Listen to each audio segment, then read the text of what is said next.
this? Is this a good new location for making videos? By the way, at the end of this video, I'm going to set the camera outside, looking at the ocean, the waves, Molokai. I'm just going to leave it there all the way through sunset. I may do a cooking video in there in the middle. I might just make it quick and easy, like salmon, cream cheese, capers, maybe a few other ingredients, make a wrap like that. Because you know, I need to get my omega trees and salmon. Smoked salmon is probably a pretty good source of it. So,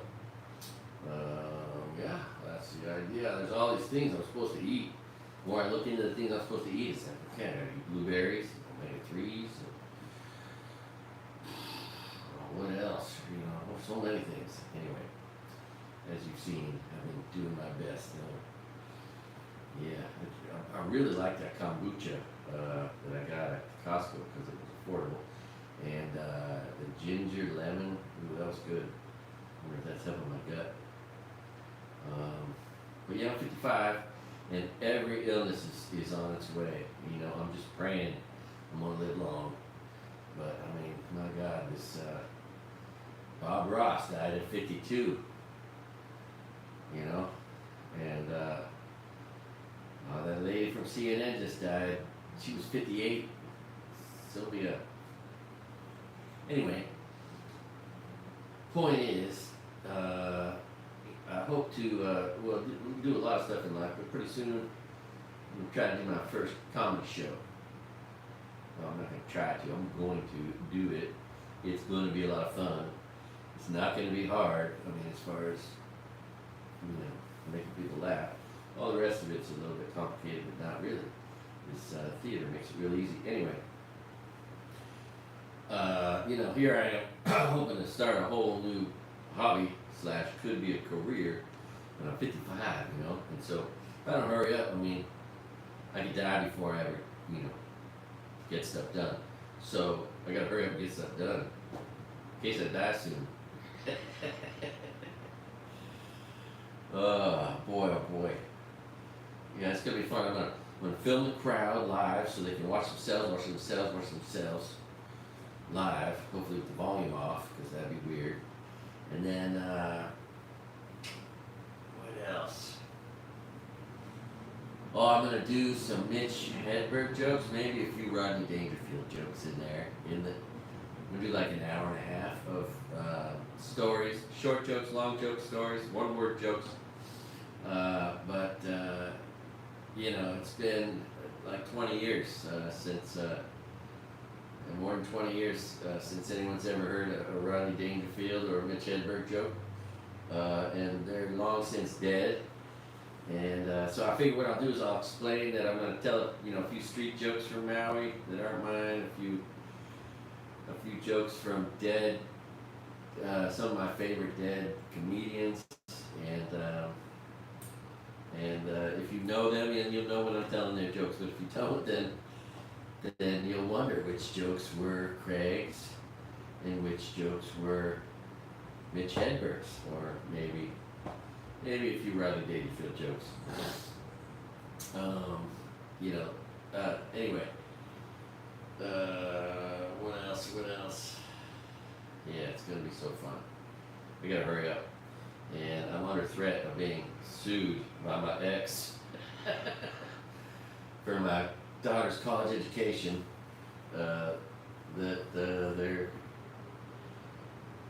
She's trying to fast track so that anyway, it's all weird.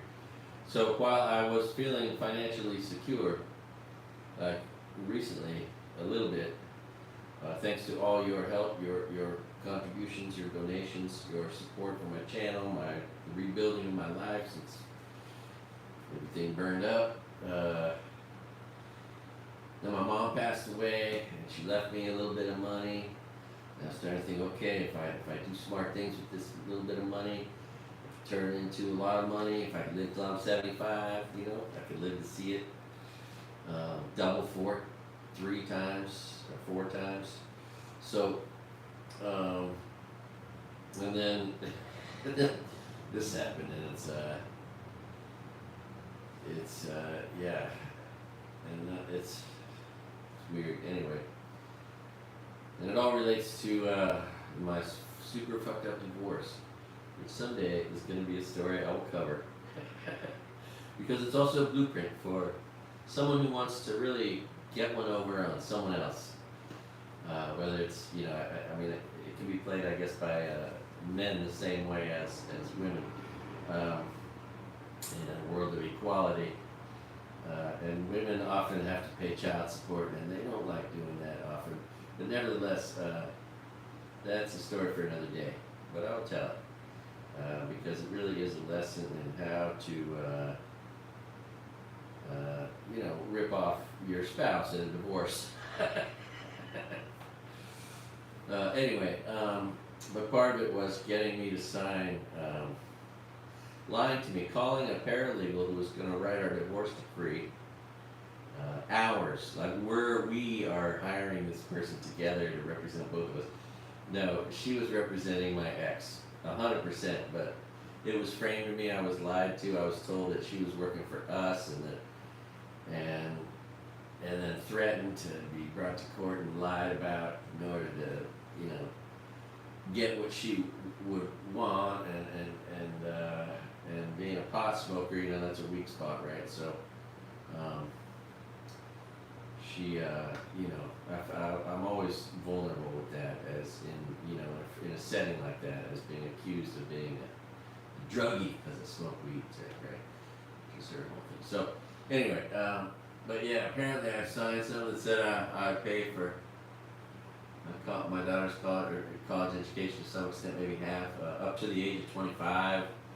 I thought it was I was on the hook. See, child support would have continued if she tried to get the kids to go to college. If they keep going to school, it goes all the way to 21, child support, age of 21. Thank God my kids didn't. And it took, I paid extra money to her for years before the government figured it out and then stopped it. But it was all prompted by the fact that my kids weren't in college, right? And if they had been, then it would continue. And finally that ended, but she got, a lot of free money. You never get it back. And one of the big crimes in the world of child support is that they take it out of your paycheck. It's not something, a lot of people don't realize, it's not a voluntary thing. You don't write checks here. There's no option to not pay child support. The only way to do that, which a lot of men do, is to just go off grid. You hear those stories all the time, which is why the whole system needs to be reformed and taken out of an individual thing, standardized so that we disincentivize getting knocked up so that you can get child support, because it's a guarantee, right?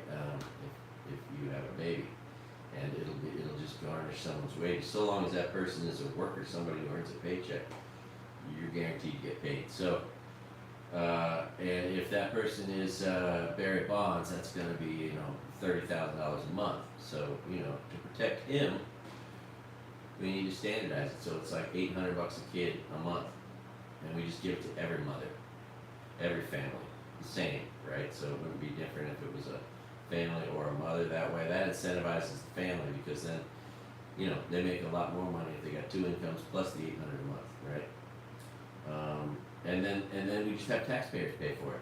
And what that does is unleash this massive workforce of men and women who are trying to avoid child support by going off grid and working for cash and claiming no income, or just disappearing into another state, which is what you and I have heard thousands of stories of. And that's just unused, unengaged labor. People who are capable of much more, who could be working, making tons of money, and also, they'll turn to crime. That's one way to make money,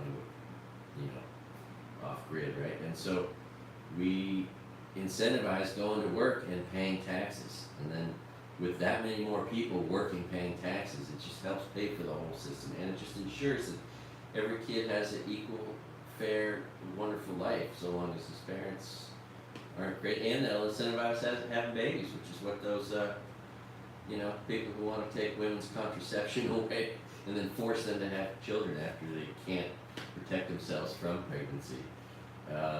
If their goal is to make more American babies, okay, just standardize a payment for every parent of every kid of $800 a month and eliminate the whole child support system. But nevertheless,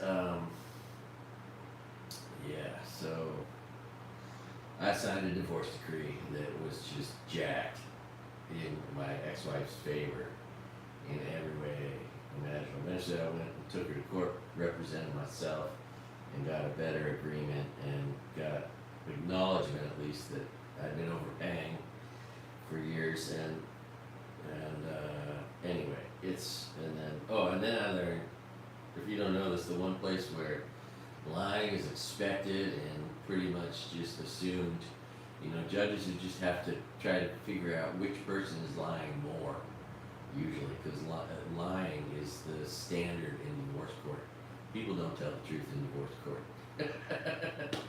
So, but again, that's another story. And that's why not this show, not next one. This show's going to be called the Poor Man's Comedy Special. Next one's going to be called Bradley's Going Bananas. And the next one might be a little bit of an homage. There'll be, because I was thinking I'll just review all the Rodney Dangerfield wife jokes or whatever, and see if there's anything useful in there to be repurposed, recycled. Anyway, the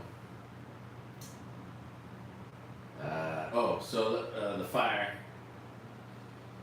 The first permit for the first couple to rebuild their home in Lahaina was just issued. That's cool.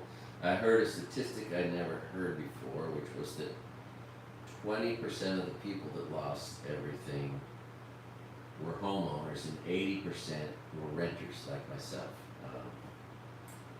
And that was just interesting. Maybe that's why I'm curious to see moving forward if there's favor shown like their money was distributed from the Office of Hawaiian Affairs or whatever, and just to people with Hawaiian blood, and it was $4,000 for renters and $9,000 for homeowners. Meanwhile, homeowners might be getting $140,000 check for living expenses and be fully covered to rebuild their home, and offer 2% on $100,000 for extra money if they need it. Although that's weird, the whole loaning us money after we lose everything isn't necessarily putting us in a better position. And only the people with good credit, which really doesn't help everybody after a disaster, which should be the goal and purpose of relief agencies, to help people equally, regardless of the past. Anyway, so that's fire news. What else? There's other stuff going on. Shit, I didn't know my friend. And I was so rightfully paranoid, and I really was. In the hotel, I was just paranoid all the time that they would conjure up something, even like they did with Adam, my buddy Adam. I interviewed him. He got kicked out of his room at the hotel, and then FEMA got him housing. But the Red Cross kicked him out and booted him off their payrolls. And there was, anyway, I'm gonna interview him and you can hear his story. But he was homeless for a month and just got housing down in Kihei, an hour drive away from where I have housing. I'm on the west side. I'm very, very lucky. But he said he's got some beautiful 2-bedroom place also, so he's feeling very fortunate. But he has no car, and so now he's pinned down in Kihei. Thank God we have a good bus system. Nevertheless, so sad. All for having a guest. He had a person, a woman in his room at 4 in the morning, and they kicked him out over it. They knocked on his door. It was the weirdest. Anyway, I've been having weird dreams. they're not really nightmares, but they're weird dreams where I'm just like, everything's going wrong, I'm getting kicked out of the hotel, and then I wake up and I'm like, oh, thank God that did not. It's so many times I'm waking up going, oh, thank God that's not a real situation. all these mind tricks my mind is playing on me while I'm sleeping. I think if they do ask me if I'm experiencing nightmares, I think that's what I could call them. But they're just really uncomfortable situations. You know, me in public, naked or something, or you know, or they're fun situations like I'm hooking up with an ex-girlfriend or something, or you know, I don't know. Anyway, so it's interesting, just the dreams, waking up feeling paralyzed, and then going, oh, thank God that's not real, you know, or whatever. Just all these kinds of, and I definitely brought on by the experience of the fire in Lahaina. I mean, I don't think this was going on so much before. I mean, occasionally maybe, but I mean, it's like as soon as I slip into a nap, I just wake up going, oh, thank God that situation's not real. Like, and it's just all these different situations. Like, I should start writing them down because I can usually remember for about 5 minutes.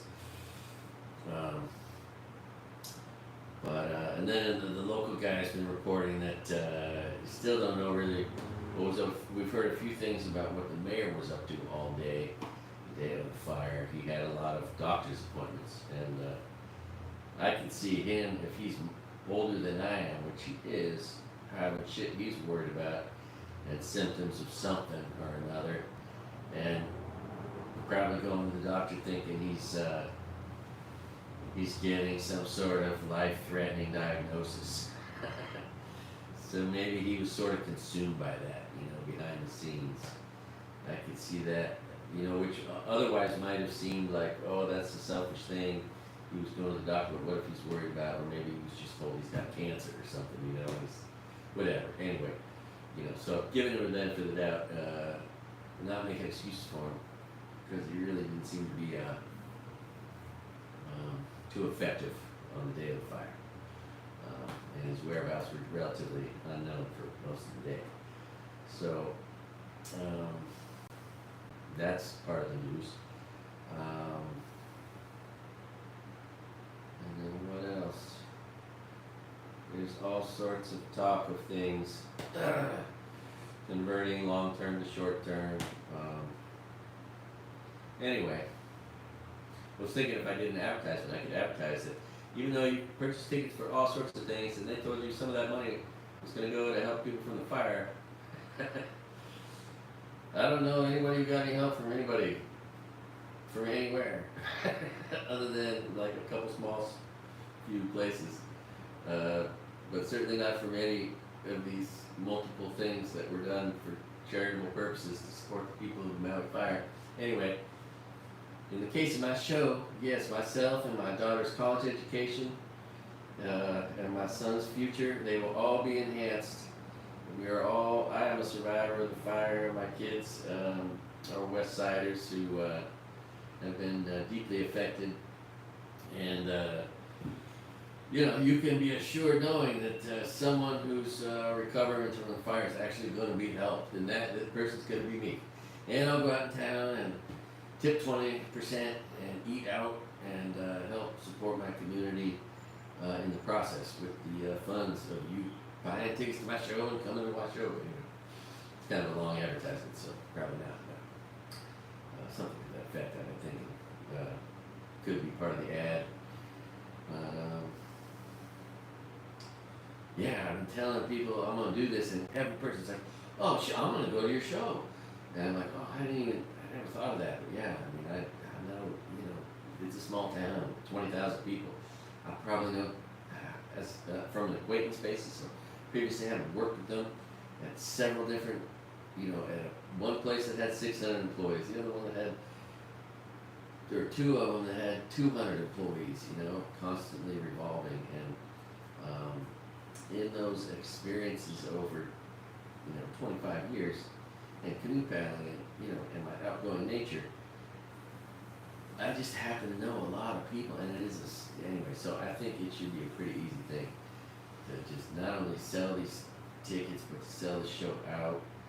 Any shortcomings I have, 7 days out, I'll just go get any and all tourist areas, and it'll be so easy to sell whatever remaining tickets I need to sell 7 days out to tourists while they're, you know, showing up and who are still going to be here. All I gotta do is like be at the freaking airport, or Maui Beach, or go to go any tourist attraction and just hand those slips of paper and explain to them, comedy show this night. You can go online and buy your tickets directly from the EOut Theater, which is the coolest thing how they make that possible, right? I can just hand out a little piece of paper that says, you know, and so, shoots. And then if I sell out, I should make like $5,000. Imagine the first time you ever did a comedy show, you made $5,000. I mean, that'd be pretty cool, right?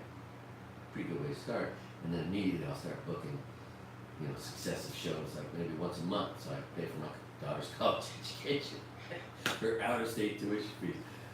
My dad's gonna fly her 6,000 miles away to a county that's expensive to live in and pay out-of-state tuition, even though it's community college, still it's a difference, it's 4 times more. So, not a smart approach, and then demand that I have to pay some portion of that, you know, whereas I'm pretty sure if we did go to court, I'd have a pretty good argument for why all that doesn't necessarily make sense, right? Like, it would make sense if I was, you know, requested to pay for a community college or a state education in state, where we can help overcome many costs by, you know, being here. Anyway, you know, that sort of thing. If I was to get into a courtroom, I've already thought through my opening and closing statements. Oh man.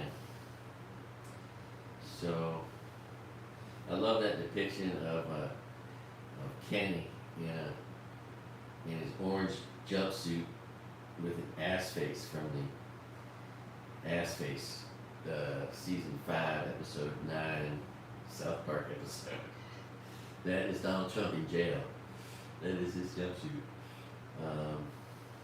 And then I love all these depictions on, I think they're AI generated. I gotta get into that AI, those AI apps, and maybe sign up for a couple of them and start tinkering with them, figuring them out. Because boy, is that the future. So the stock market, let's talk about that real quick. It's at 40,000, right? That's the all-time high. It is nuts. Which is 2 things. It's good and bad, right? If you want to get into the stock market, maybe it's a good time, because maybe AI is about to just cut the cost and increase the productivity of every goddamn company doing every goddamn thing. And that's going to mean people who have shares in those companies are going to make more money. Doesn't mean the labor force is going to necessarily succeed too much. So you got to hurry up and save money, get it working for you, and start thinking of intelligent, innovative ways you might be able to utilize AI to make yourselves more productive and successful. It's a weird time, but also the effect on the stock market, right?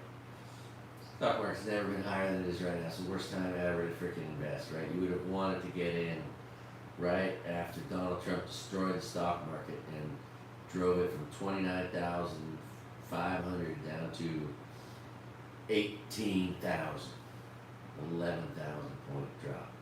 Just gnarly. Because of his clear stupidity and his lack of any business acumen and lack of any ability to understand anything. Hadn't been able to understand what it means when things are growing exponentially, which is what the COVID virus was doing. And you could see it right away if you were watching the news. The exponential growth rate, from 500 to 1,500 to 5,000 to 15,000. That's how the numbers were working in China. And we could see that. And it was obvious it was going hopefully not everywhere, but if it did, that's what it would do. And then it came to the U.S. and dipshit Trump just acted like, oh, nothing's wrong here. There are already reports of supply chain interruptions. He still, anyway, it was an easy thing to call. On my Facebook page, on the exact day, February 12th, that peaked 29,500, 400 something. I wrote to all my friends, and that's what's great about Facebook. In this one case, my prediction was perfect. I can't believe I got that. I got lucky. Oh no, genius. Although one of my old friends said that to another friend, I made me very happy because of this post. But I said, listen, stock market's about to get crushed. If you own money if you have stocks, sell your stocks right now and buy them back after the stock market drops significantly. In very simple terms, those exact words, but in those exact words, I was not shy. And a lot of people said, "You crazy," and then a week later, the stock market was just dropping. It had already started dropping the next day. That was the highest day in the history of the stock market at that time. I said that to everybody I know. And that's how you get rich in the stock market. And that's what we're kind of waiting for. And if it were a normal world without AI, you could expect that there'll be some sort of drastic pullback from some event that happens in the future. We don't know what that event's going to be. Is it going to be a stupid Donald Trump or with COVID? Or is it going to be? And then he shoveled, by the way, he shoveled more money into Wall Street than any of us unemployment people got, making all those rich assholes complaining about poor people getting too much money, and that's why we got inflation. No, that was just corporate greed. Anyway, more money went to corporations than it did to me, and that was okay. That's what kept me housed, kept me paying rent. So. Through that pandemic, thank God. So, but yeah, stock market dropped to 18. Stock market dropped in half in 2002, 2001, and then again in 2008, 2009, thanks to George Bush twice.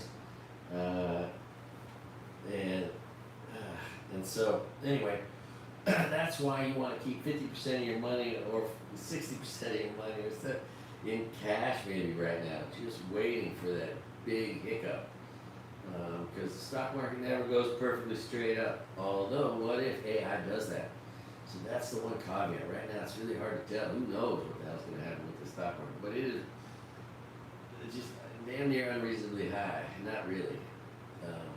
And Joe Biden's doing the right thing. He's trying to add more regulation banks, making them need to hold a little bit more money against the loans they're loaning out, right? They're not even required to hold actual equal amount of money, if you, anyway, so they're allowed to leverage themselves, and that's what the bullshit Donald Trump did when he got in office, is he deregulated shit. Like, during Obama's years, the stock market grew, but we had really good checks and balances put in place after the 2008 drop in half of the stock market, which again, that's when you could have gotten rich quick almost, right? Or set yourself up to just crush it. And that's how you kind of really, really can crush it, is by being prepared for the stock market to drop. Be waiting for it. Know which companies are doing great, and that's what you do. You just get the companies, like let's say it's a Verizon you're following. It's a good company. It doesn't lose one subscriber from one day to the next, but the stock market drops in the third, and it drops, 25% with it for no reason. Then you move in and you buy Verizon, down 25%. And meanwhile, its dividend just went from 6.5% to like 10, and so that's, or 12, and so that's kind of the goal for a smart investor for many reasons, is to keep cash on hand for lots of smart reasons. Also, when the stock market really drops, that's what you want to be ready. You might not catch that falling knife by selling off your shit, and you might be in it for the long haul, focused on dividends, which is all I'm focused on for the rest of my life, is good dividend paying stocks. Eventually I'll get around maybe a fun stock like that Simon one that's the biotech magic mushroom stock. That's interesting. Anyway, or whatever, some new, AI stocks. AI, that's gotta be, I mean, whatever AI companies are selling for now, they're gonna be selling for 1,000 times more of that than that, right? Moving forward. So, and those aren't gonna be the companies that pay dividends, right? So, if you're going to put together a 20 stock portfolio, which I recommend 20 stocks, 16 dividend payers, 4 that are not, make those 4 all AI stocks, right? And yeah, there's a beautiful portfolio right there with half your money. You know, you can go in 70, 80%, but you want that to be after the stock market drops, 20, 30, 40, 50%, and everything's on sale. So it's real simple, and you need to just have confidence. I heard something today about how women they don't invest as much as men, but also only 7% of our population is invested in the stock market, majority men. So you just need to believe in yourself. You don't need to be some fancy investment person, because they don't necessarily know more than you, right? And buy the companies that you wear and that you use and that you own, right? Buy Lululemon or AT&T or Nike or Exxon or whatever, Ford.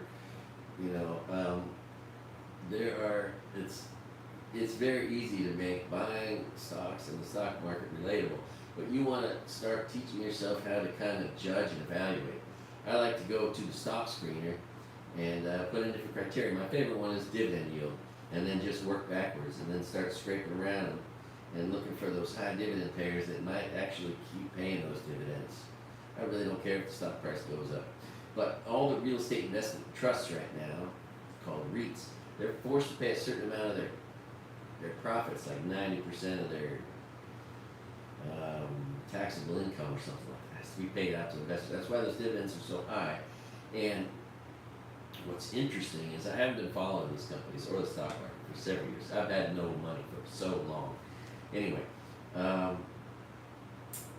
they, like, Annaly Capital Management was in the teens, right? It was 1890, it was $20 a share, a long time ago when I used to follow it. Then when interest rates went frighteningly low, of course, all the real estate investment trusts just had soaring profits and money made and could just grow. And then that stock price doubled up to $40 a share, Annaly Capital Management, right? And now it dropped in half. So now you're getting it on sale, and it's in half. And all the real estate investment trusts have come way down. And the projection is, the assumption, the expectation is that in the future, you know what? Let's put this on. In the future, if I can see,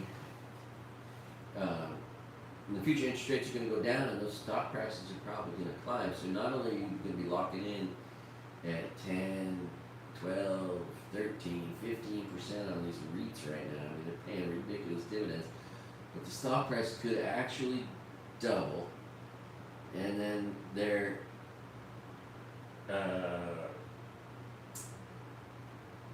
dividends could double. So it might be a really, even though all the ratings, all the analysts are going to say it's a hold. It's not a buy.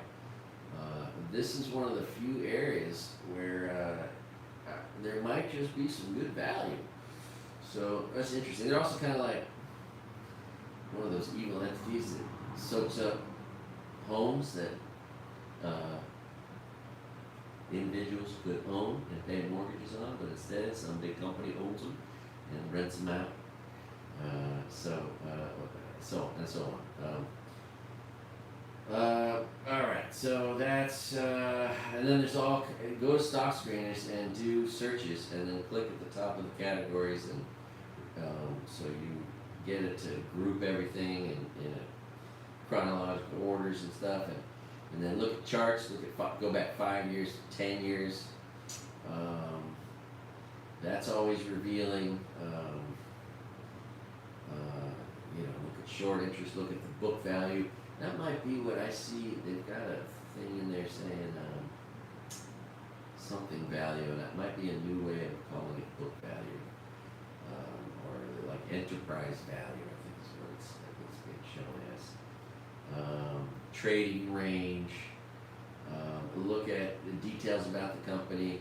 If you really want to learn about a company, hopefully get an interview on Bloomberg or CNBC from the president. Watch those interviews with presidents. It's so good. But anyway, all right. Don't be afraid to invest your own money, and just do it smart, right? First of all, you got to get some, so you got to live beneath your means. That's the hardest part, and save a little bit all the time. Of course, that means now for all of us. Or if you can get money from some source someday, whether it's an inheritance or a settlement. Oh, that's the other thing I want to talk about. I went to listen to this super, I think he's like a super hotshot lawyer, like maybe on a famous level, because he's represented the people of California that sued PG&E. He's in these huge, high exposure, huge client, huge amount lawsuits on behalf of people who lost everything they own and something that where there's some provable negligence. And he basically gave us the case. I started videoing it, and then he said the prosecution doesn't have this stuff, so I just stopped videoing because I don't want to do anything to help the defendants in this case. So, but what's interesting, let me report on the lawsuit in a way you're never going to hear from anybody else. So, if your vested interest in the lawsuit is to settle for a sum of money that could have a positive effect on your life, which I would not be afraid of getting some money that would help me invest in the stock market and my daughter's college education and my future cost of living here in Maui, which is, I'm expecting it to be unreasonably high down the road. Right now, not at all. It's amazing. I have this beautiful place that I'm not paying for. Oh, sorry, you know what? I'm going to just...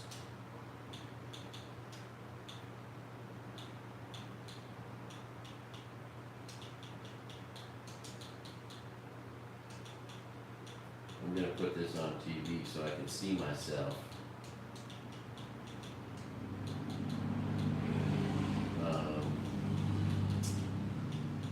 See if my head's cut off right now. I got to put in a lot of words before it triggers. Still no. And there it is. Oh, yep, there it is. All right. I can see myself. Oh, by the way, this is I have 3 shirts. Plus my work shirts. One of 3 shirts I survived the Maui fire. I was wearing this on the day of the fire. Well, alright. Now behind me is the ocean. And if I open this up, it'll make it hard to see me. I think that the lighting will be bad. So after this, I'm going to open that up and go out there, put the camera on the ocean. I'm going to take the paddleboard out today. It's time for me to exercise. I've been exercising every single day except for 2 out of the last 15 days. I swam 100 laps, probably 7 or 8 of those days. And while I'm still super fat, I am Carson Daily fat on my way to Guillermo fat. But I'm starting to feel a little bit of overall fitness and muscularity. And when you swim for exercise, it's distributed evenly. You feel it, in your butt, in your abs, in your obliques, in your shoulders, in your arms, in your neck. Like every muscle in your body gets used and it works. So that's the good thing. Once It takes a while, but you gotta put in a lot of, time. And, which is therapeutic, but nevertheless, and I'm damn near, I think it takes another week, 3 weeks to get a habit permanently established, so I'm on my way. And it is do or die, because my liver is definitely not perfect. If I look at my ankles, my right ankle is just a little bit swollen. My left ankle is not, and that means my liver is beginning to get damaged. It's got fat on it, and I need to stop that. I need to cleanse it and do everything right, because that's the precursor to all the other diseases, everything. Cancer, heart disease, you name it, diabetes.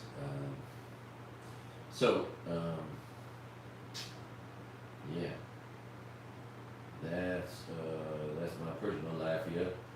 Okay, so if your vested interest is to get a good settlement in something like this, check this out. Hawaiian Electric, okay, they own the land and are negligent with their structurally for the spark, which is what you need for a fire. You need the ignition. That's one of the biggest components. So that can be given and attributed to HECO. Then the fuel source happens to go right across the street to two properties that were just totally unattended, one of which was owned by the state and the other one by Baldwin, the Baldwin Estate Trust, or whatever it is, the Baldwin Estate. Okay, so in other words, if you don't mind me helping you read between the lines here, HECO, deep pockets. Oh, the Bishop Estate, deep pockets. And the state of Hawaii, deep pockets. Which is why the governor is trying to pay off anyone who lost a loved one, get them to sign off. Trying to give people $1.5 million to get them out of this lawsuit. So, anyway, that's interesting. That was an interesting takeaway, and it's I wonder, it'll probably become public knowledge, but yeah, it's a pole 24, pole 7 to across the street to pole 24, 25, and it seems like a really easy argument, easy case to make. All the previous things that happened, the previous fire, so many things, so many contributing factors that make it a very compelling case. So anyway, and you gotta love Jan Oppo. I've seen so many ads of Jan Oppo that he's like a celebrity to me. Our little hometown hero. Oh, and all these little battles in court, right? Like all these the defendants. All the defendants have been trying to Donald Trump the case and obfuscate it, move it, and delay it, and delay it, and delay it, and the judge just ain't having it. He keeps moving things up. So the whole case is going to be heard beginning in the fall. Anyway, it's like, I forget the dates, but it's like, it's all coming up. There's 4 cases. They're putting the, intelligently, they rearranged it so that the upcountry fire, the Kihei fire, Kula fire, those fires are all separate cases, but going to be after the Lahaina fire case. And when the Lahaina fire case is settled, that should settle those ones at the same time. The assistance and the love being distributed equally to those who've lost. I think to some extent, anyway. At least that's what I kind of read into it. So, yeah, that's what's going on. It's like, I forget the dates. It's like October, December, February, and March or something. Or September, one of them. Anyway, the cases are coming. They're coming quick. It'll be interesting to see what it means, right? I am a renter, lost everything, and including substantial wealth of baseball cards and others, but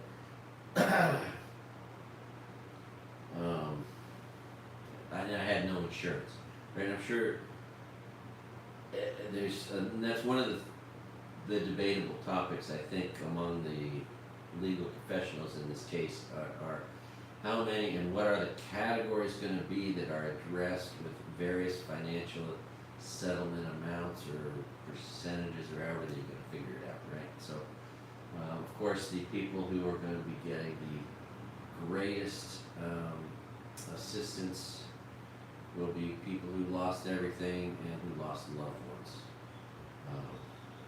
Although it's a pretty easy argument to make that if you're from this town and you've been there any reasonable amount of time, you lost friends, and a small town out in the middle of the Pacific, your friends in a town like this, where your relatives are all far away, your friends become your family. So it's like losing family when you lose friends in a town like Lahaina. And that's worth saying. It's not to say that my grief is more than anyone who lost their loved ones. It's to say that. It's just to say that there is extreme loss felt by people when they lose their friends, and sometimes those people are closer to them than anyone in their family. So there's a lot of that trauma out there, and it's not necessarily being recognized. Anything like the loss of people who lost their parent. That's great. I love that that's getting the attention it's getting, and those people are getting at least 1.5 million. That is very cool. So that's just kind of a trip, because when they talk about that, I just can imagine so many people who are so devastated by so many of the friends they lost, who to them were more valuable and more close to them than any family they've got, you know. So that's what's going on with the court case, and that's how the fire started. You know, the fuel was made from above. It was the oxygen. The ignition was HECO, and the fuel source was State and Bishop Estates, and it's all right there. And they've recreated they've got an animation that recreates it. It's an interesting thing to watch. I've got a video of it. I'm not going to show it to you in case it might help the defendants in any way. Because I'm on this team, my community. And they're representing several thousand people. I don't know the true number, but it's all very interesting in its own right, you know. Setting aside all the trauma and all that, it's just you know, the aftermath of all this is just something to witness, you know. And likewise, I feel so blessed, and this is so amazing, having a darn nice place to live, at least till February. Hopefully Biden could just rubber stamp it and push it out for another year after that, which they've done at other locations with housing, and that'd be cool. I wouldn't mind you doing that, Joe Biden, if you'd like to do something nice for me in exchange for giving you all that advice. Isn't it cool how Joe Biden took my advice and legalized weed? Smart move, Joe. And now I don't have to worry about getting thrown in prison in Texas if I get caught with weed. So that's cool. Making it a Schedule 3 drugs got to make it harder for the red states to throw you in prison. Well, you know, I didn't know the red states make it illegal for women to get a divorce if they're pregnant. Holy shit, imagine being pregnant, wanting to get out of an abusive situation to protect your baby, and you're told you can't. You're forced to stay in that. Wow, holy shit. What an affront to women that is. My God.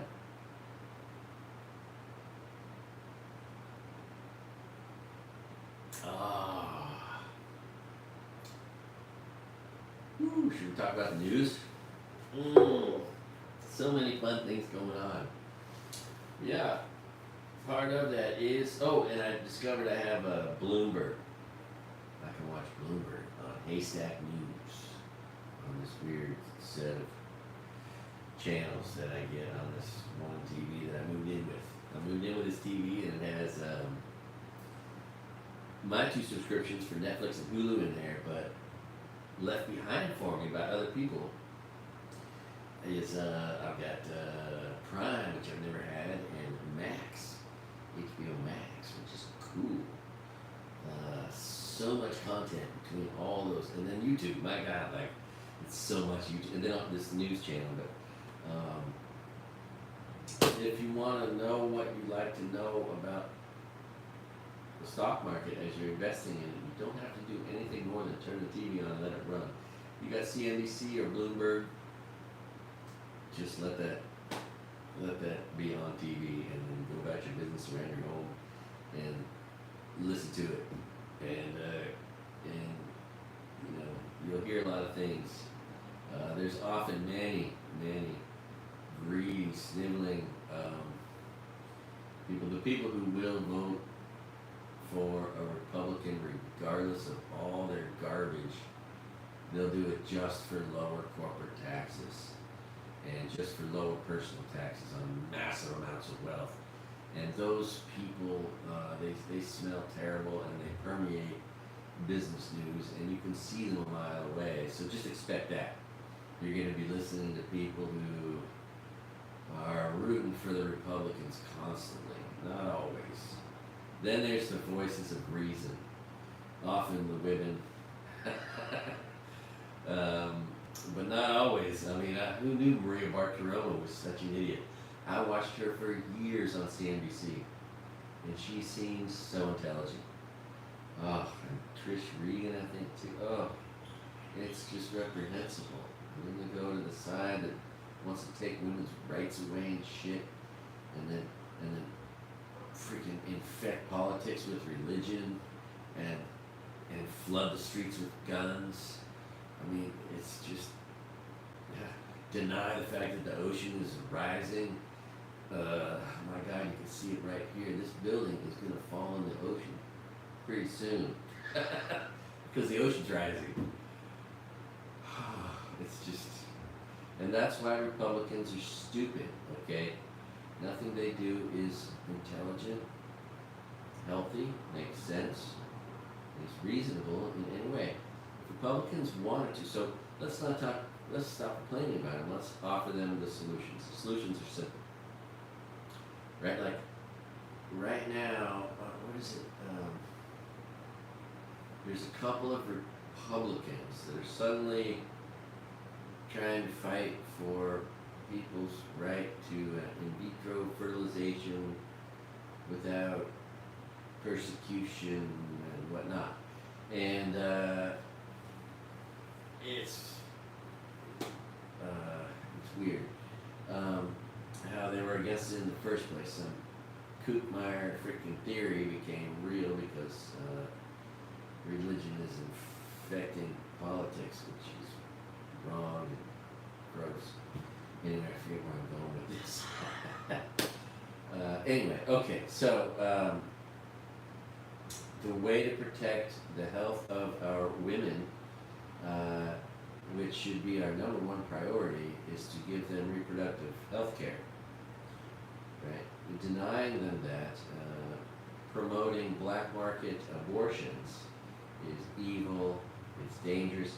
In the years preceding Roe versus Wade, nearly 30,000, I think the last year, 26,000 women died from black market abortions. And that number virtually went to zero once it was made legal, right? God bless women.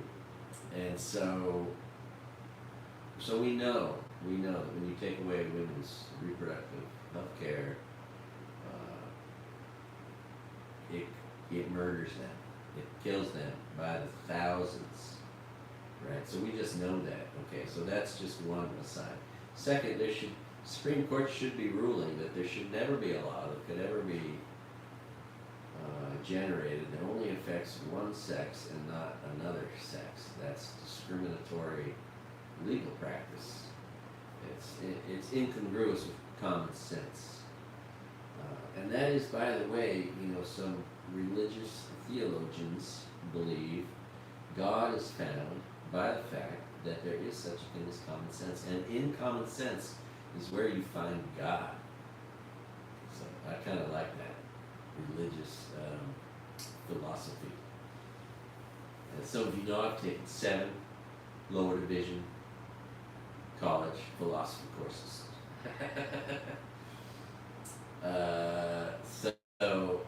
So there's that, right? There should never be a law that's just written to punish women, which really seems to be the purpose of religious organizations. Are there religious organizations that don't seek to control and punish and manipulate women? And is that not really the purpose of religion, just to control and manipulate women? I'm so proud to live in a country that has been working towards freeing them and eliminating any barriers to any success in anything that has only been there for men in the past. And then these people come along trying to put us back to the 1860s, when we had slavery, which, by the way, I can't wait to make that bumper sticker. I like Joe. He's against slavery.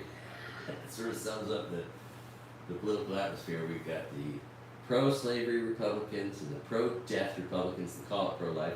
And then we have the pro-life Democrats and the anti-slavery Democrats. Anyway, but really the only thing that matters with regard to the market for abortions, which there is, right? Because unlike unicorns, right? Unicorns, you could have $1 billion, and you can't buy a unicorn because they don't exist. You could have 1 billion rotary telephones and not be able to sell one of them for a penny because nobody wants them. There's no demand. You don't have demand if you don't have supply. You don't have a market. Well, with abortions, for all of history, women have been able to get an abortion one way or another, whether by brutal means or safe and clean means and affordable means. So there is a clear and present market for abortions. The women are going to get abortions either way. That's proven. We know that for facts. They often need to do them to protect and save their lives, but regardless, it is neither my decision or yours. No men should be voting. And then, and that's the other thing that's incongruous with common sense. If there was a law that's being passed that only pertains to women, only women should be allowed to vote for it, obviously. But that's also just common sense, okay? All the reasons why the Republican Party is just stupid, because nothing the Republican Party says or does is in line with common sense. So, there's a market for abortion, okay? The only question is, and so there's going to be a supply and a demand. The only question is, how's that market going to look? Is it going to be dangerous and illegal and incredibly expensive, both in cost of dollars and in human life? Are women going to die? Which, of course, if you talk to the real sick evangelical Luciferians, call themselves Christians, they're Luciferians because they love to see women just getting murdered. They love to see women punished. Oh, you want to get an abortion, that makes you a murderer and you need to be punished, women. That's how these sick fucks think. It's just so disturbing. Anyway, so, there's no emotions. There's no religious viewpoint. There's no women that want abortions. There's no abortions happening in the 9th month. God, there's just so many lies that just get spewed by these traitors that twist everything into projection. But yeah, they are the party of pro-death. Republicans are pro-death. Pro-life is pro-women's reproductive health care. That is pro-life. Okay, so that's number one. Why are Republicans stupid? Their perspective on abortion, number one. Okay.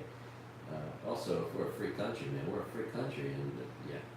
So then there's the environment. You know, if Republicans were smart in 2000, we knew it before that. They were denying any climate change in the 80s and 90s when we were talking about it. In fact, there was once an environmental president in the Republican Party. His name was Richard Nixon. He started the EPA.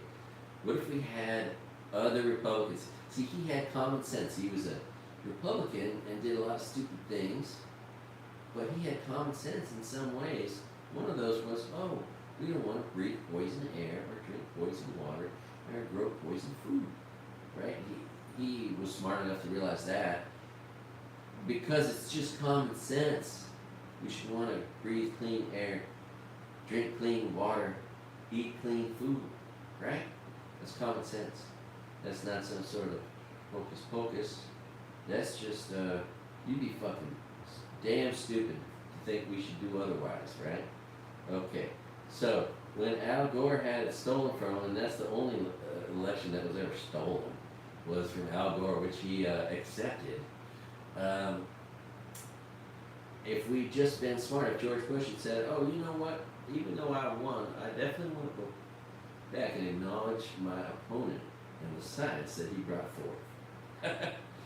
And Republicans could have gone, hey. All right. Is it coming back? Is it coming back? Come on. Are we reconnected? How's this doing? Yeah, it's working. All right, let's see. Maybe I just need to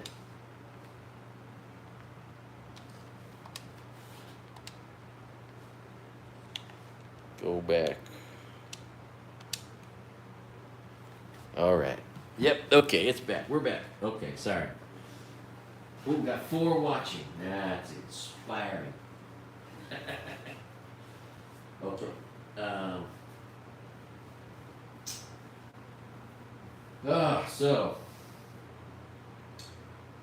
Virginia just couldn't let go of its Confederate traitor past, and it brought back the Confederate names of some traitors for their high schools. That was an interesting rollback. That's when the racists just like to wear their racism on their sleeve. Alice Stewart died, 58 years old, Republican CNN contributor. Oh, the other funny one is when Trump calls himself smart. That's the funniest thing you ever did hear also, right? Holy shit. Nothing is more not true. And you hear that all the time. And it's pretty funny, if not frustrating. Trump, I do believe he's just pretty much destroyed religion. I mean, religions themselves destroy themselves as they just continue to marginalize and seek to punish women. I mean, name a religion, and I'll show you how the women have been abused in it. It's in all of them. And yeah, nothing wrong believing in God and being spiritual and loving the Lord and whatever religious beliefs you want to have, but if that crosses over into wanting to control and manipulate and punish women, man, that's no real religion. That's just assholes trying to figure out how to control you ladies, because you squirrely. Oh, yeah, I'm totally, I'll never watch golf ever again or the UFC, right? Watching Dana White in the front row at a Trump rally in 2020 when it was important to wear a mask, without a mask, hanging out with my pillow guy, that taught me what I needed to know about the UFC. Never watched, I haven't not watched UFC. I was just starting to watch a lot of it because it was the only thing going on in the pandemic, and then I just quit. I will never watch a Dana White anything. ever. Nor will I watch golf. I mean, the way they're licking the boots of Saudi Arabia, who did every 9/11 bombers from Saudi Arabia, right? They murdered freaking Jamal Khashoggi. They are that country kicks the shit out of women, oppresses them brutally, and we just want to overlook all that shit and take all their money and pollute golf. Golf is so now polluted, and it's so sad. Anyway, never watch golf again. Thank you guys for showing your true greedy selves. Well, I'm just looking out for my family. Yeah, you were able to look out for your family and the money you were making from the PGA before this Saudi Arabian fucking live golf bullshit came up. Anyway, just a bribe, which I don't understand why I don't call this case of Donald Trump's in Manhattan a bribery case. He bribed her to shut up. It was a bribery case. He's a bribe maker and a bribe taker. That's who Trump is. Let's see. Oh, and those meek weasels, the Red Tie Brigade, the meek and weak Republican elected officials. They're just licking his balls. It is so gross. In a bribery case where he tried to bribe, where he succeeded in bribing, using someone else's money to bribe a porn star while he was cheating on his wife. Also, he tried to manipulate the election. Meanwhile, we know David Pecker did manipulate the election, right? The really stupid people in our country read and listen to National Enquirer. And those people voted based on what they read in it, and he just did nothing but trash Hillary Clinton while he celebrated the amazing talents of Donald Trump. I mean, that publication was so polluted, and it definitely affected the vote. No doubt about it. Anyway, talk about election interference. That was it right there. Well, the Speaker of the House was one of these guys. They call him Speaker Johnson. His name is Dick Johnson, Dick Small Johnson. He is so fucking weird. He and his son and all the men in their community, they have an app makes it so they can spy on each other's phone and make sure they're not watching any porn. That's some creepy, weird fucking bullshit. Weird shit. Holy shit, that's religion, huh? We spy on each other, make sure we're not masturbating. or what is it? You gotta make sure it's straight porn? Just white people that are adults having sex? Is that what? I mean, hopefully they're always adults, but I don't think there's anything wrong with adults, consenting adults, making money in the porn industry, if that's what they want to do. Anyway, yeah, it's funny. Stormy Daniels, it took me years, but I looked at a little bit of her work from years ago, and all I noticed was that she doesn't need any plastic surgery. She's had a bunch of work done that was unnecessary, okay? She had, her physical attributes were perfect before she started tampering with them. Anyway, it's just kind of interesting. Because women, you're beautiful the way you are. You don't need to change the way you look to accommodate yourself or other women or men. You are beautiful the way you are, and that's how the world sees you. Anyway, oh yeah, Lauren Bozo, the clown, doesn't like labia majora trader screen. They are in a fight because Majora Trader Screen tried to oust Dick Small Johnson from his role as the speaker. What an idiot. What idiots, all of them. I mean, it's unbelievable. What, if you added up all those IQs, does it even make 100? Oh, let's see. Young TikTok voters, I wish they realized that the Chinese government is trying to manipulate the way they think. So you need to realize that someone's trying to manipulate the way you think, and if you look at everything you look at on TikTok through that lens, you've got to be healthy. Okay, I'm just saying.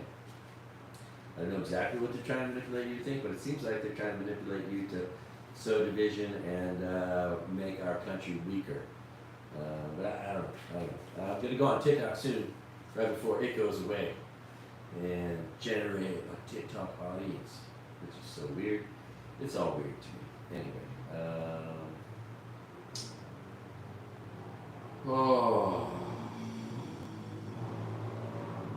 Gotta love how Trump was dodged the draft 7 times, like a real man.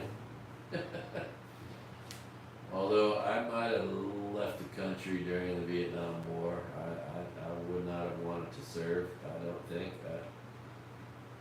Anyway, I took a class on the Vietnam War at Santa Rosa Junior College from a guy who was in the Tonkin Gulf on a ship, who was in charge of all classified documents, who decided that there was some weird fishy stuff going on and that he should get in that room and read it. And he read everything in there.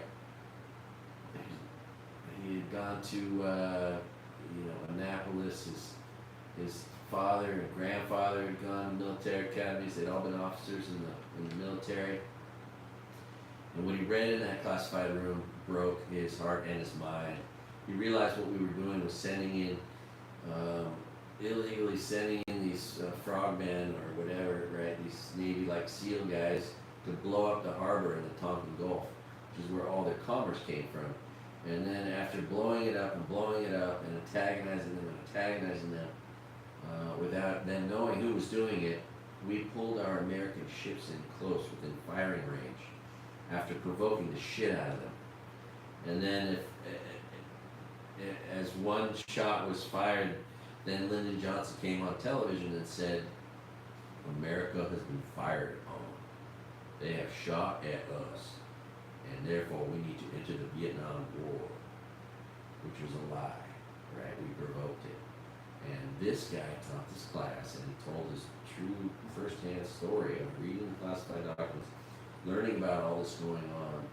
And his name was Fred Petchu, Petchu, I think. I had his business card. I kept it for 30. Of course, that burned up in the fire. But he taught this night class, a 6-week Vietnam class that blew my fucking mind. And that testimony of his, which is good reason to be skeptical of the things that the government sometimes tells you, right? They sometimes do lie to us, right? And that was a clear and present example. 56,000 Americans died in that war over a lie. A war that we created, we sponsored, all so that our military contractors could make money. And that's the truth of the Vietnam War and the sad legacy that it leaves. And then, of course, WMD, we got Bush lying to us about weapons of mass destruction in order to make the military contractors wealthy. So, it's not like we should just trust everything that we hear from government. But we shouldn't think of it all as some sort of lie either. We need to be able to read between the lines and see what jives with common sense, right? Because, as you know, there are philosophers that believe common sense and God are one and the same. All right, how's that for religious beliefs? Ann Coulter, racist Republican, just said to, what an idiot.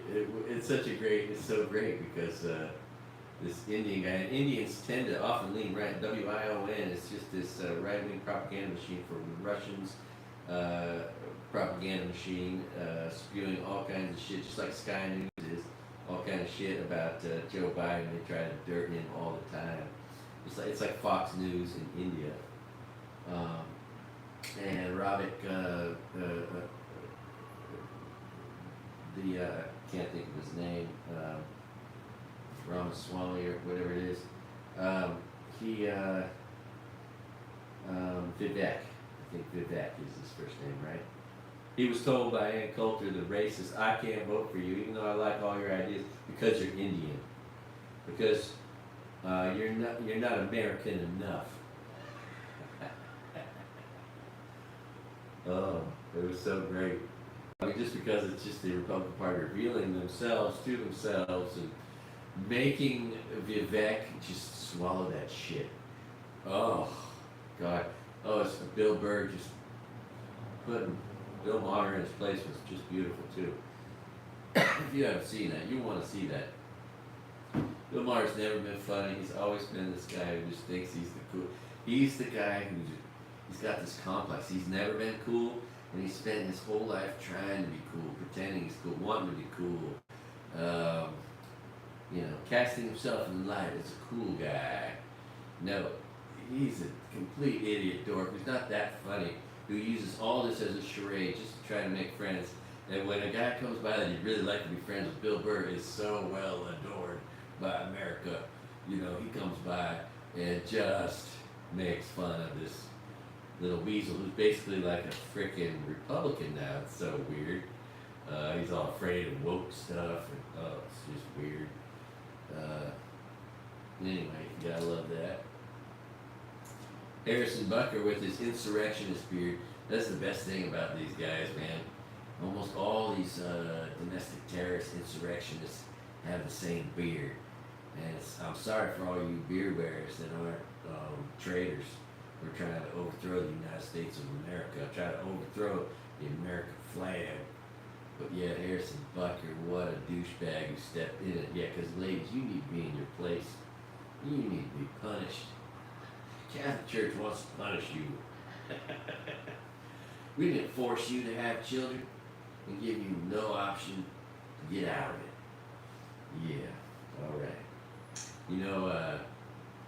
Catholic douchebag, well, there's so many of them. There's the traitor, Alito on the Supreme Court. He's a Catholic douchebag.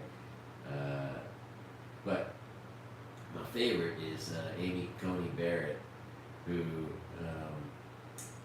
is a handmaid. She called herself a handmaid in her religious organization, this Orthodox, hardcore, right-wing, male-dominated Catholic fraction, where the women all call themselves handmaids. If you want to see reporting on that, go to Democracy Now! And write Amy Coney Barrett handmaid, and it'll pop right up. And it's great reporting, and it's revealing. It just points out how stupid a stupid Republican woman can be, and the way she might live her life. And so it's true to say, maybe it's delightful to hear this, or it terrifies you, but don't worry. All of her decisions are actually made by her husband. All of her Supreme Court decisions are actually made by her husband. Because there ain't no way she's allowed to make any decisions on her own. Not in that religious way of thinking. Oh, it's so sad.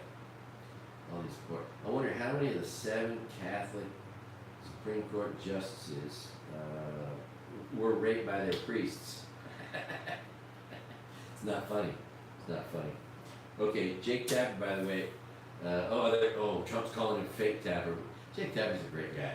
And you know what's cool is, so if you haven't heard, I'll tell the story again, but on my first ride across the United States, I had only 4 tapes. One of them was Leonard Skinner tape.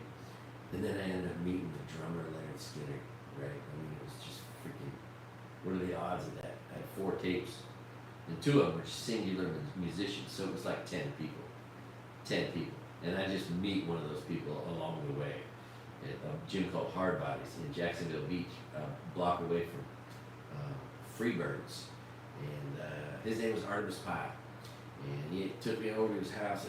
It's a whole story. Anyway, Jake Tapper did this in-depth reporting, like a 1-hour documentary on Artemis Pyle, when he worked and was a reporter for VH1 back in the day. So someday when I meet Jake Tapper, we're going to have some shit in common. We both met Artemis Pyle. He did his interview with Artemis Pyle just a few years after I met him. So, the guy that I met was that same guy. You know what I mean? Gave me a shirt, the Artemis Pyle band, blue and that burned up in the fire. That was one of my little mementos. Artist Pal also gave me I was 20, so I was really stupid. I didn't have anything to talk about. I didn't know how to converse really and socialize very well. So I was like, what am I going to say to him? What am I going to say? And I was like, oh, what kind of music do you like? And he said, I'm into this synthesized jazz. And like, because everyone always asks me, what can I do for you, bro? And I'm like, tell you what, I don't want much. There's one thing I would like, is you give me one tape. Tape with some music you like, right? That's what I tell people. And so he gave me this tape, Yellow Jacket, a synthesized jazz band. Anyway, I still had that. That burned up in the fire. And it's sort of healthy to just remember the things that burned up in the fire one last time.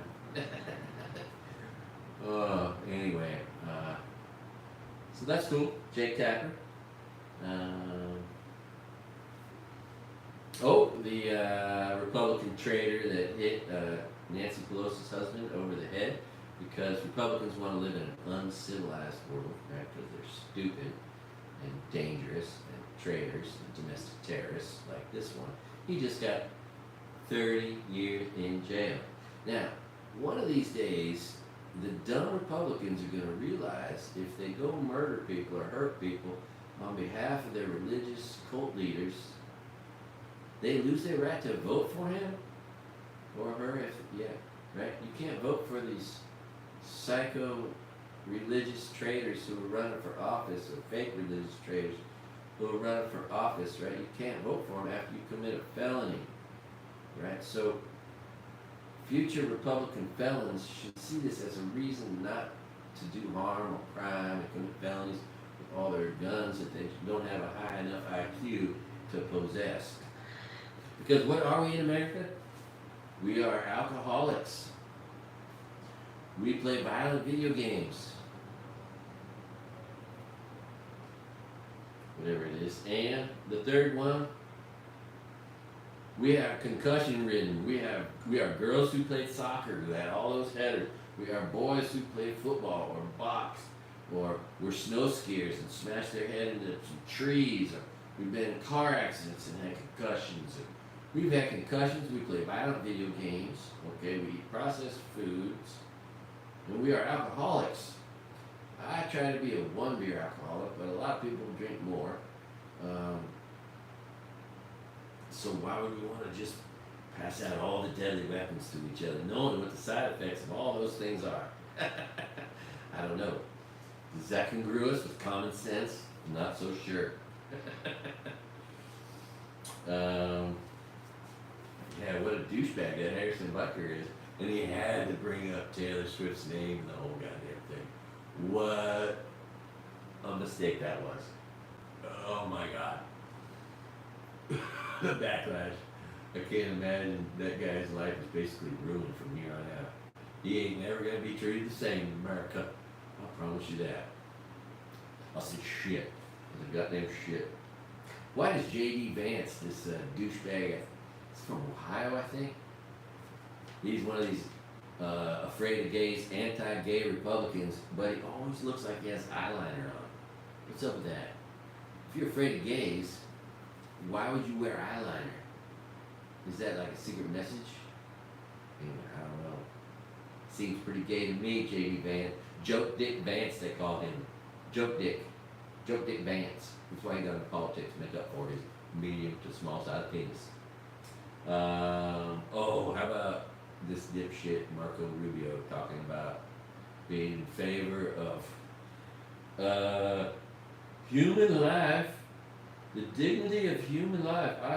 I want to protect the dignity and protection of human life. No, fetuses. That's not. If you want to protect the dignity of human life, you help the children that are already born and the mothers who are caring for them. That's what we do. We go out of our way to assist and help and make sure that America's mothers and their children are not being traumatized by whatever systems might be doing it to them, right? Let's help them out, right? That would be human life deserving dignity and protection. it's just so sad how Republicans are so stupid. There is no religious perspective that deserves an ounce of your thought or energy because it's all nonsense and garbage and irrelevant, completely irrelevant. The garbage, the view through which the polluted politicians who are letting religion infect them like a fucking herpes is destroying our country because they're stupid, right? Because nothing makes sense.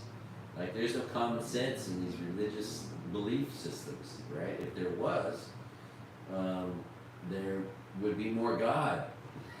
If there was more common sense, is the more God. If there's common sense in your set of religious beliefs or in the church that you go pray at,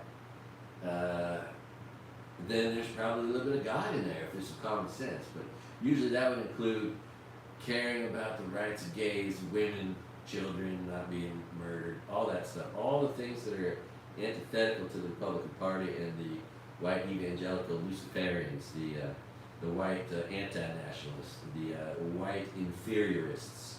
Because there ain't nothing superior there or supreme. It's just inferiorism. Dumb shit's being stupid. Let's see. But yeah, a fetus is a fetus, and a child is a child. All right. It's amazing how Republicans don't understand words. They can't understand how words work. You know what I'm saying? A Republican who didn't like the fact that this woman was a doctor at Whole Foods ejaculated on her this week. That's good job. Good job. Let's see here.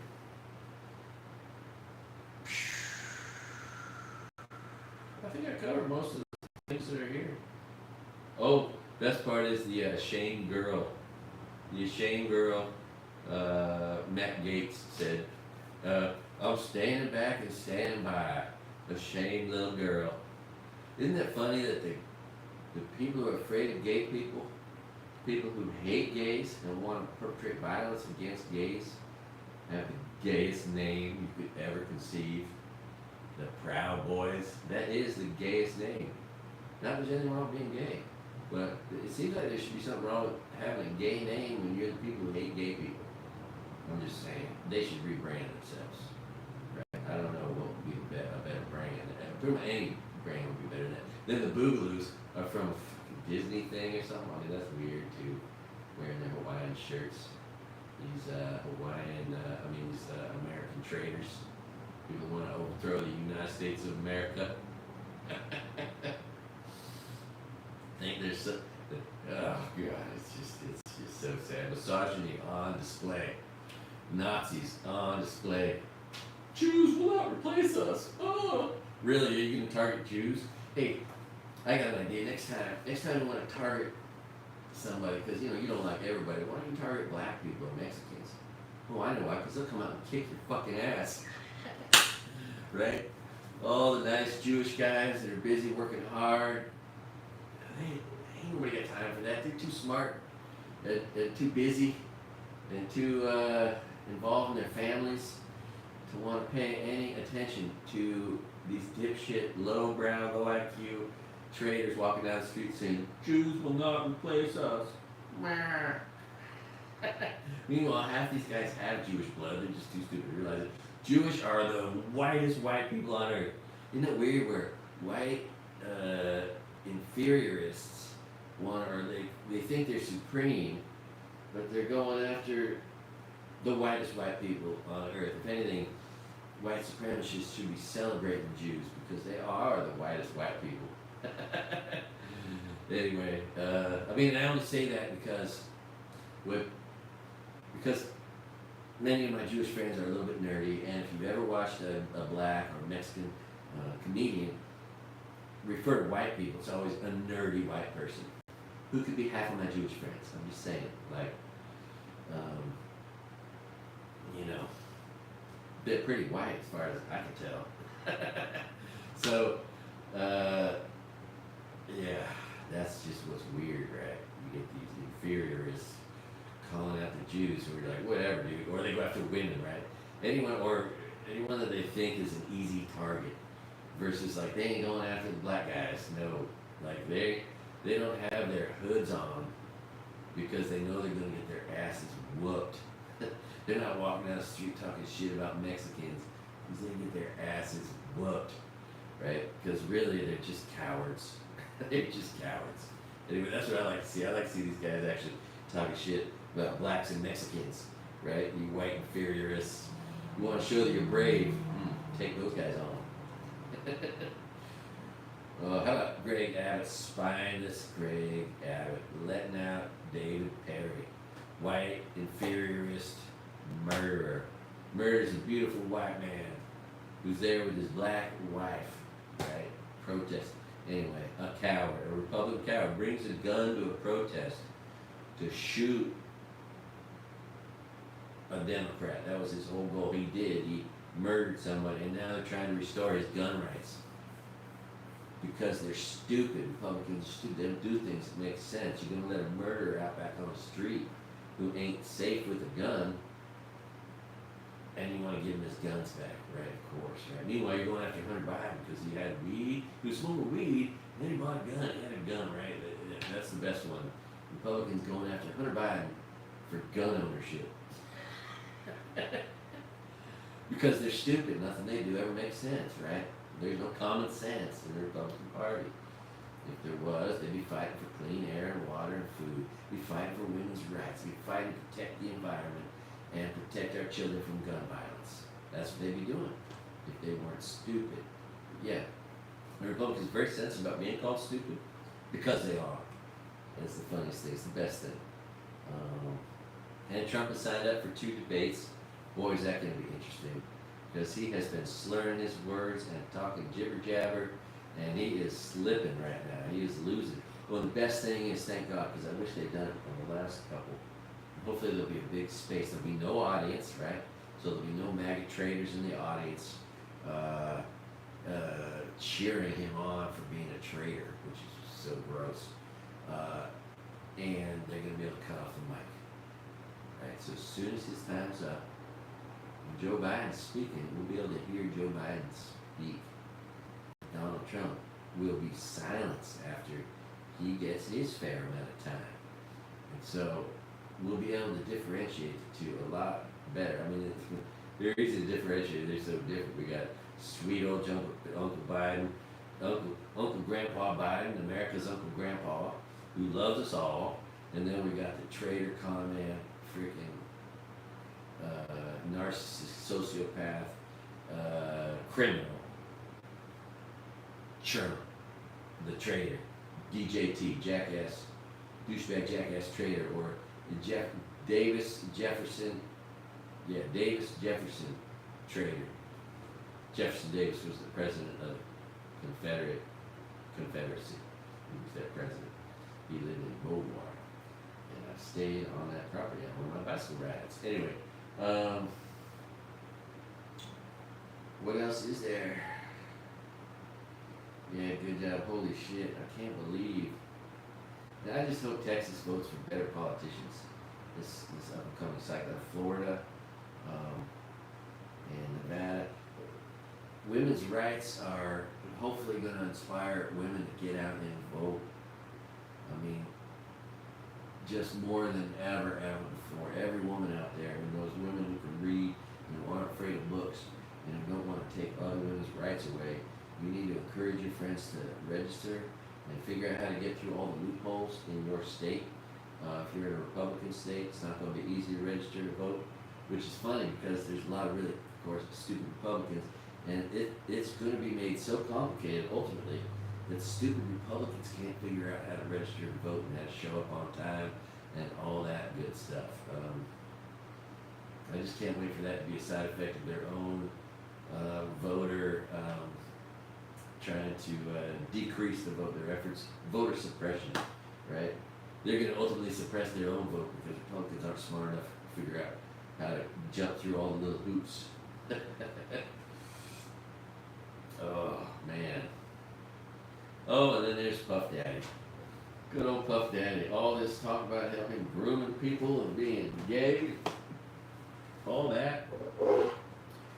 Come to find out, like many frustrated, sexually frustrated men, and just fucked up in the head, man. Apparently he's one evil criminal in many ways. Maybe he killed Tupac, who knows? But he definitely kicks the shit out of women. He beat the shit out of that woman. I mean, it was just unfucking believable. And that's just what we saw when there was a camera in a public space. Who the fuck is that guy behind the scenes and all the time? What kind of a fucking piece of shit? Who would he rape? Woman, man, boy? Who would he beat the fuck up? Who would he murder? Has he attempted or murdered people? Did he try to hurt freaking homeboy, what was it, the Wayans guy? Damien? I don't know. One of the, you know what I'm talking about. The one who was recently put into like a coma. Was that Puff Daddy doing that? Anyway, all those conspiracies are definitely gonna fly now that we see him kicking the shit out of somebody. And I mean, all this legal shit, of course, getting raided. God knows what the evidence is against him. God knows what a grand jury's gonna come out to want to prosecute him on. And boy, when that evidence comes forth, that is gonna be some shit that draws in the attention of America. I tell you what.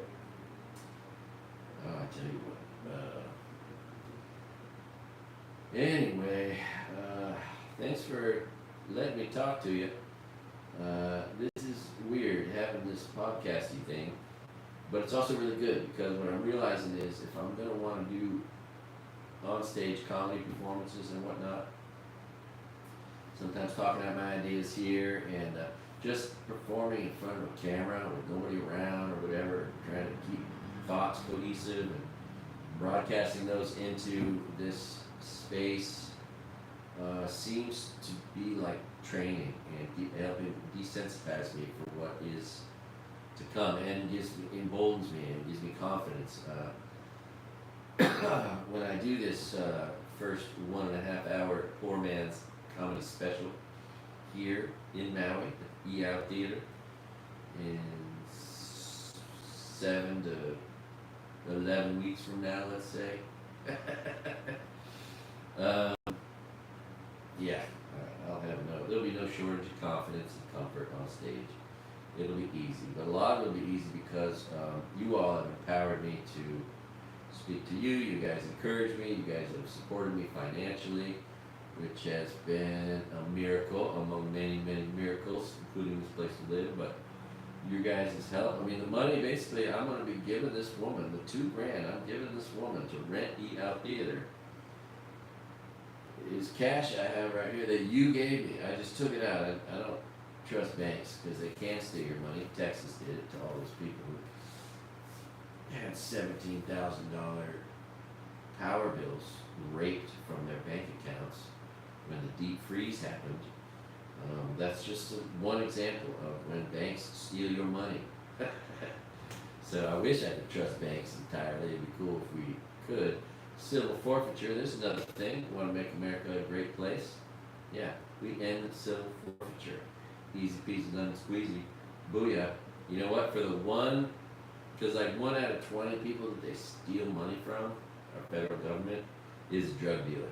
The other 19 are just innocent people who are having their money stolen by whatever law enforcement agency wants to steal their money and put that into their budget, right? They pull you over. Do you have any cash on you? Oh, you do? Oh, we're going to have to seize that because we think it's for illegal purposes, right? You can carry a card around that has $50,000 on it, no problem.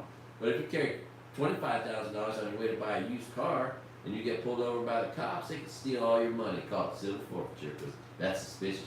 Normal people keep their money in the bank. Yeah, well, what if you can't trust banks, which you can't? So, yeah, we got to keep cash. That's why when I have my own comedy club someday, it's going to be cash only. That's right, cash only. I have my own little ATM machine. We'll probably be across the street from an ATM machine anyway, also. So, but, yeah. That's more frustrating than the people that won't take cash. Oh, so yeah, civil forfeiture is bullshit. We need to end it. Let everybody just keep their money. I'd love to be able to fly somewhere with cash in my pocket, not worrying about if the TSA is just going to steal it from me like they do. Atlanta airport steals so much money from people, unbelievable.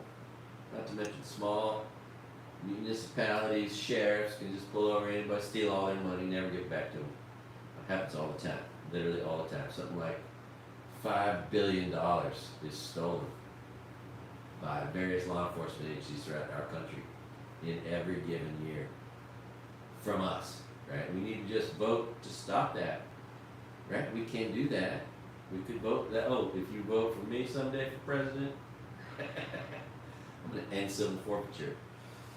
I'm going to protect our kids, give them an education, try to keep them from getting traumatized. I'm going to help get housing for everybody with a job, and everybody with a job, I think everyone should have a $70,000 tax break. Let's put all the tax burden on everybody that makes more than $70,000 and just adjust all the money requirements upward and upward and upward. The more you make, the more we take. And all you got to do is get 40% of these people's money that pay no, literally, billionaires are paying zero in taxes because they can manipulate our tax systems so well, right?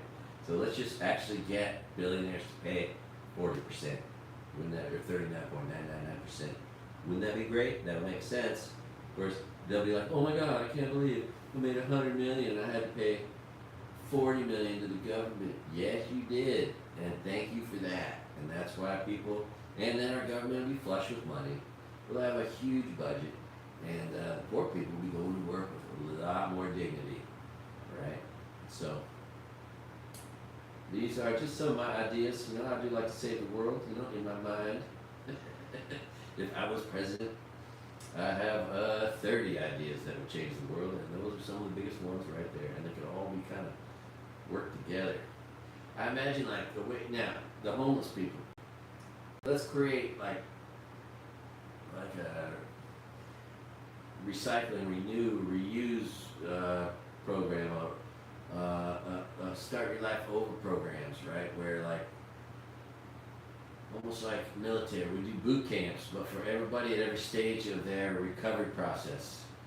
And start, you know, with some, just enough dignified, you know, maybe canvas tents for housing, you know, ability to get clean, have a little storage space, get cleaned internally, right? First, so you have like maybe a boot camp, it's like summer camp, like a tent of summer camp where there's 10 levels, right? Where level 1 is get clean enough to be able to start exercising. Level 2 is you're now healthy enough to start exercising, focusing on eating right, getting your life back together, right, and working forward. And then, you know, and you just create stages where, you know, where, you know, if you're obese, you stay here long enough to lose some weight, and then you go to the next one, and you work your way up into the person you want to be. And just like an Alaskan looks out in his yard and says, oh, I can take that old thing over there that's made of metal and cut it here and file it there and turn it and repurpose it, turn it into a whole other thing that's very wonderful and useful. And people, instead of throwing our people away, let's create a path getting back to it, right? And then also, maybe we create a hybrid system where people who are coming into our country, we use a system like this to vet them, right? We put them into a place where they work, learn, and where we get to know them a little bit and their tendencies, and we find out if they have violent tendencies and if they're criminals or have criminal tendencies, and then weed them out before we let them out into our general population, right? Programs where we enable all those that we want in our country and weed out the ones that we don't, right?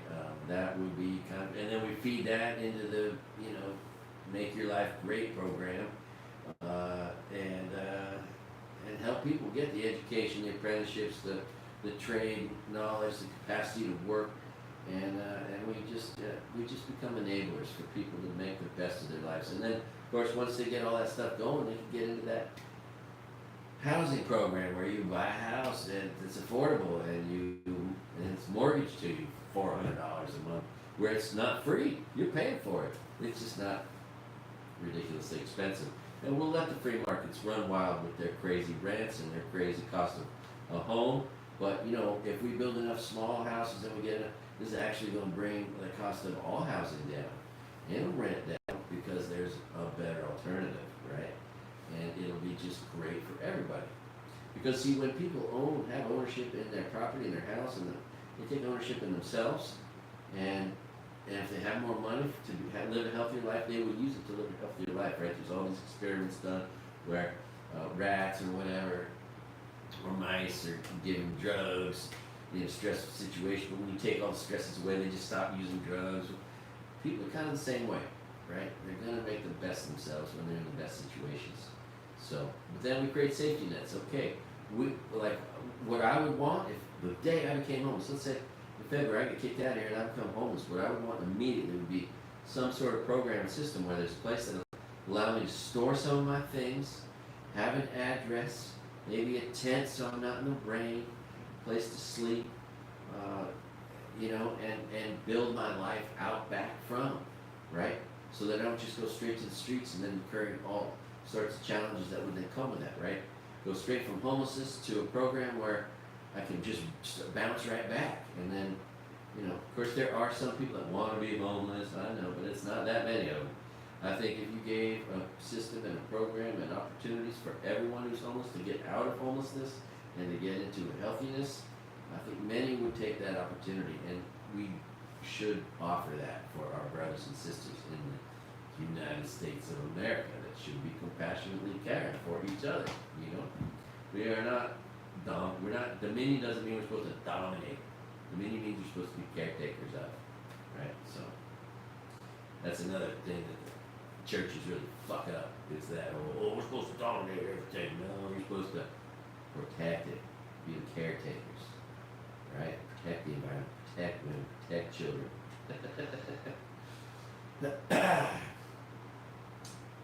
Alright. Shoots, alright, so I'm gonna take this outside, put it on something way more beautiful than me. Cheers to you. And I'm just gonna let this run. Alright. And thanks again for putting up with me. Oh, you know what I found at the store? This is great. When I grew up, I was a Trojan. That was my high school mascot, was a Trojan. So special extra liking to the Trojan products. But there's a Trojan Man pill. Isn't that funny? Anyway, I had to buy it. I'm 55. According to these videos I've been watching, every year after 35, I'm supposed to lose 1% of my testosterone. I don't know, I still seem to have libido, but, maybe I should just start becoming smart with this stuff and prepare myself and being knowledgeable. Because one thing I'm never going to do is take some prescription drug. That's for damn sure. But I could see, at getting older, why insecure men would want Viagra pills, Anyway, that's just funny. What else? What else? Oh, you know what? I'm just going to show this to you. Let me show you how stupid Donald Trump is in business, okay? Let me show you what he did to the stock market. Alright. This is so great. This is just one company.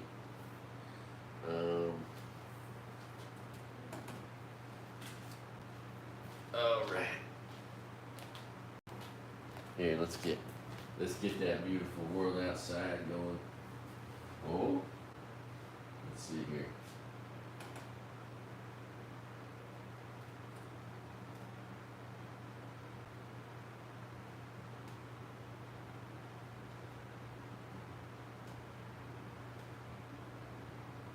Alright.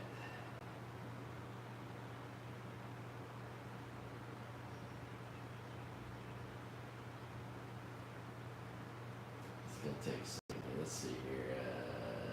Research. Stocks. Stock screener.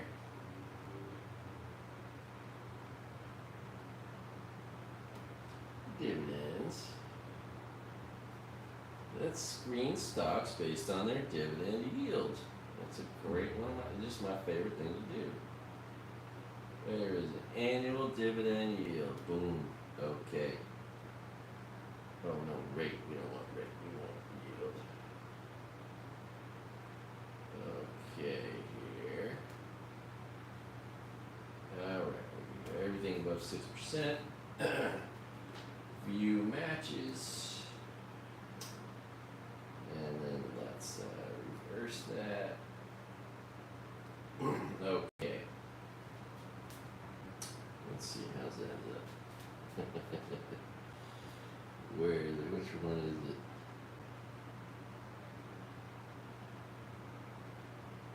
Is it okay? So now let's see what we got.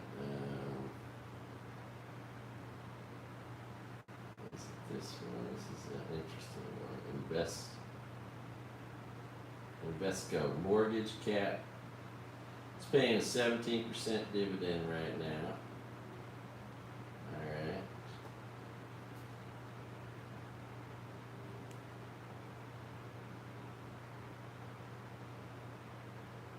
Is this the one? Yeah, yeah. This is the one. Okay. Alright, so you see this? Let's see here. What's going on here? What is that?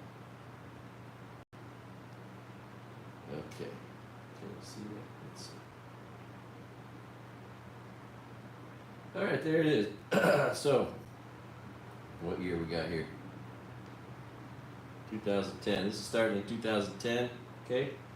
This is 2010. And this is dumb shit Donald Trump right here. See this?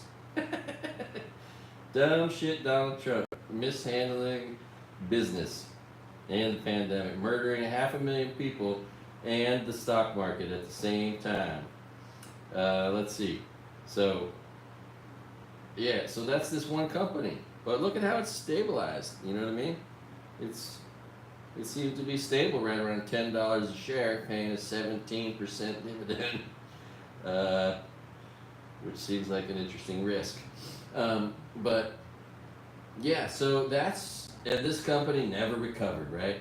It was once $200 a share, and now it's $10 a share. Thanks to Donald Trump, because he's stupid at business. And right here on this day, I told everybody I know, hey, sell all your stock tomorrow, and then buy it back in a couple of weeks on sale.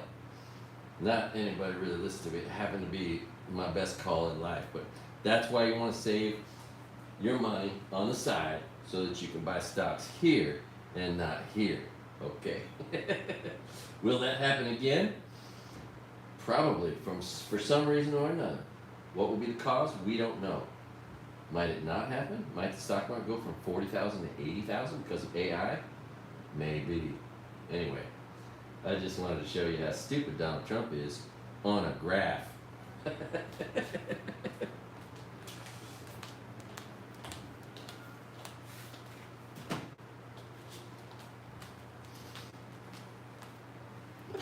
All right, let's go outside. Let's go. Oh, what's going on outside? Oh, beautiful day. Got snorkelers out there. Oh, ladies down at the pool. I've been swimming 100 laps a day. This tiny little pool, which is like 50 laps a day.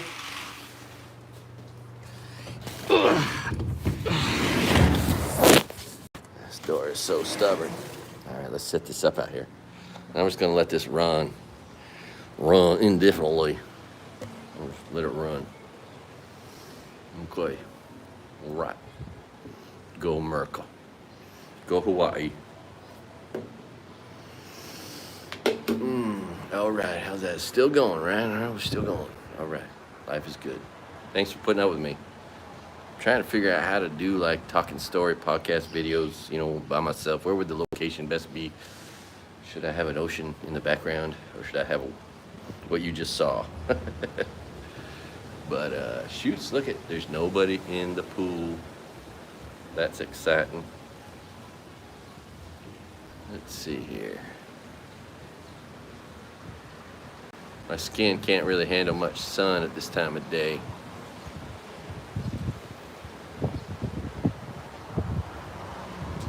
All right, life is so good.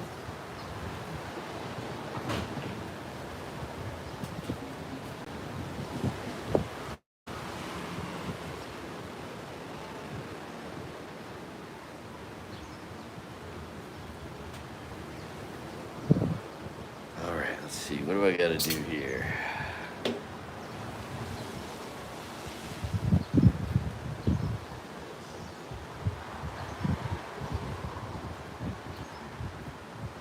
Not for nothing. I just love how I can watch this. The view outside my lanai, or balcony in your language. The view, I can watch this view on my camera. I mean, on my, TV inside my apartment here. Which is funny and weirdly compelling and interesting to me. I enjoy watching my own video of the view outside my house while it's happening. It's kind of interesting and a little bit funny anyway.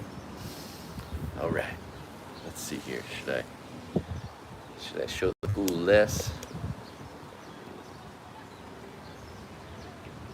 Let's see. Can you really see those people? Can't really see those people at all, so there's no way to tell. In other words, if you could see those people clear enough to tell who they were and what they look like, that might be an invasion of privacy, and maybe I'd be a little more sensitive, but you really can't. I can't see any of that on my screen. This isn't that good of a camera. This is just a iPhone SE. And I suspect there are better cameras I could be using, right? So, anyway, thanks for watching All Good Things and All Good Time. Remember, do no harm, do no crime. That's how you make this country a great place, right? You treat others with respect. You don't even have to do nice things. Just the golden rule, okay, according to a rabbi that I spoke to, directly translated from Hebrew. The golden rule is actually don't do unto others what you don't want done to you. So, not a very high bar. Just don't be a dick. Don't be a Republican. All right, don't be stupid. Man, what if Republicans actually got smart and just like, what if, and listen to what I just explained to them would be smart, and then did it, right? What if they cared about the environment? What if they cared about children? Right? What if they cared about women? It would only make sense. It would be common sense, and it would be godlike. Yeah, because common sense and God are one and the same.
This is what I got going. Got a little cream cheese. On top of that, some seaweed, smoked salmon. Top of that, some capers and garlic and onions, and a dab of pesto. Yeah, baby. All right. I've been visualizing this in my mind for about 2 days now. Just a little bit of heat added to it. Thanks for letting me show that to you.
Thanks for watching All Good Things and All Good Time, where it's always a good day to be alive. So you gotta do is say that to yourself, man. It's a great day to be alive. And then you start thinking, you know what? It's a great day to be alive. Yeah. Anyway. Do no harm, do no crime. Thanks for watching All Good Things and All Good Time. Aloha. End.